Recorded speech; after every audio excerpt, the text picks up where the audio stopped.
Drakkar, down here, straight in front. Congratulations on the win tonight.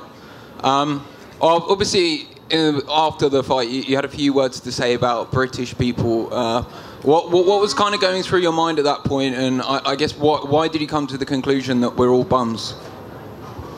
Nah, it was just the heat of the moment, man. If you look on my Twitter, like, you know, me and him been going back and forth. As soon as the fight was announced, he just started tweeting me, and then after the fight, it just got under my skin, you know, and just whatever came to my head, I just, you know, just let it go. My roommate right now is Bradley Scott, and he's an English guy, and he's fighting in August 5th. So. He's a bomb. We love him. Hey, he's here. I'm gonna tell him. Okay. Yeah, I don't think that, you know, it was just the heat of the moment. I apologize, you know, to everyone, you know, for saying that. So. Let's start. We saw you come in on crutches. I think during the fight we were kind of a little wondering about your leg. Can you give us the update on what happened, kind of when it happened, and how that affected you? It's when he went southpaw and I threw a kick and he checked it. It was a good check. I didn't feel it during the fight, but you know, after the fight, that's when the pain started kicking in. Talk about your performance overall and kind of how you felt, because it was a great fight. It was a close fight, and of course it went to a split decision. I mean, how did you feel about your performance, and were you certain that you had done enough to win? In my head, I thought I won every round. I don't think it should have been a split decision. You know, Mark's, he has all his hype on him. I knew that he wasn't going to be as tough as everyone thought. You know, a lot of you guys probably took Mark thinking he was going to knock me out. I just had to prove y'all wrong. And last thing, you kind of mentioned with your quotes afterwards that you were in the heat of the moment, but it seemed like there was still some tension between you and Mark as well. I mean, were you still heated, and do you still feel that way now, or was it just that moment? Is there still tension between the two of you guys? Nah, there's no tension. I got my hand raised. What can he say, you know? So, hey, Drakkar, it's Jim Grieshaber from AZ. As a guy who's seen you come up through the ranks and seen a lot of your fights along the way, everybody who's tried to get in there and brawl with you and throw hands with you has met the same fate that he met tonight. I didn't think it was that close. I'm with you on that one. I thought you won all 3 rounds. But can you just take us through your evolution and the improvement, and just now that you're here on this stage, you just keep getting better and better and showing people what you're truly made of inside? Like I said, I got to dedicate everything to Benson Henderson, John Crouch, Eddie Chaw, all my teammates at the MMA lab, you know, because if it wasn't for them, I wouldn't be here. We have a great team down there. We have something special. I know a lot of people don't believe in our team, but hey, we're up on the rise.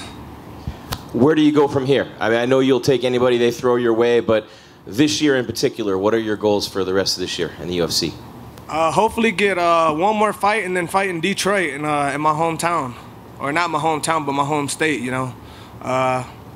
That's it. I just want to fight in Detroit. It looked like over here, to your right. Looked like the commission had a few things to say to you. What did they say to you immediately afterward, after you got in Mark's face and screamed? They told me I was just, you know, getting a little too crazy. You know, I understand that. You know, I was just the heat of the moment. If I can go back, I would change that. You know, I would compose myself a little better. What was it in particular were you feeling that made you want to do that in that moment? What is it about Mark that makes you want to, you know, go across the cage after winning the fight? just him just talking all week. He was talking. I think that's what he does to get in his opponent's head. He intimidates him like that. I'm a different breed. I train with Benson Henderson every day. I get beat up by him. This guy, he's not gonna go in there and do that to me, you know. So, was there a particular moment that you felt you had him? All 15 minutes.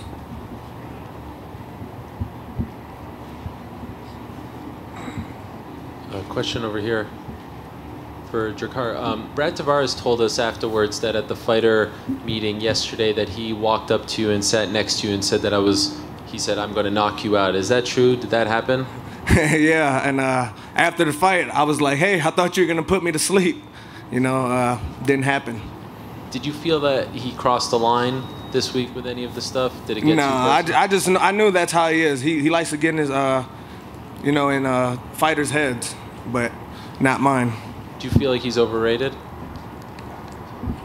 Yes.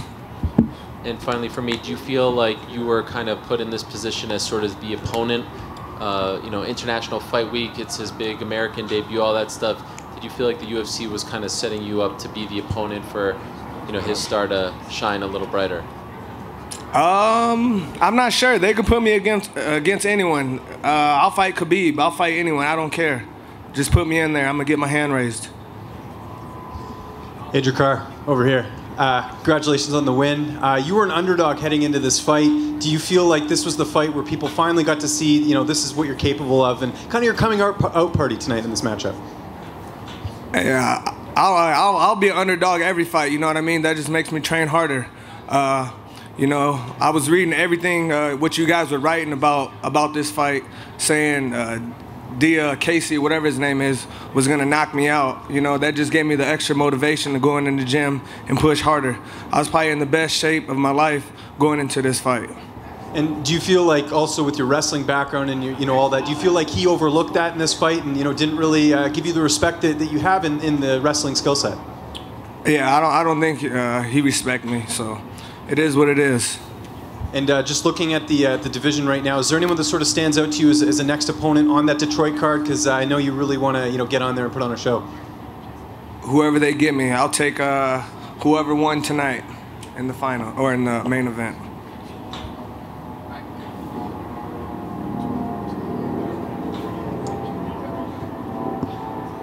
Drakkar, there was at one point you were calling over to Mark saying that Mark Goddard, you were saying that Mark was grabbing your glove, and then there was the issue with the low blow. Were there other moments where you guys were getting chippy and maybe fouling each other on purpose in there?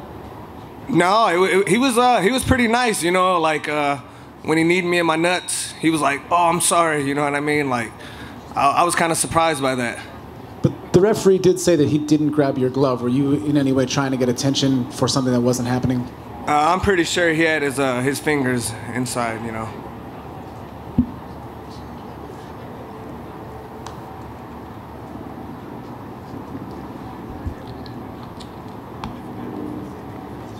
We good? Hey, thank you guys.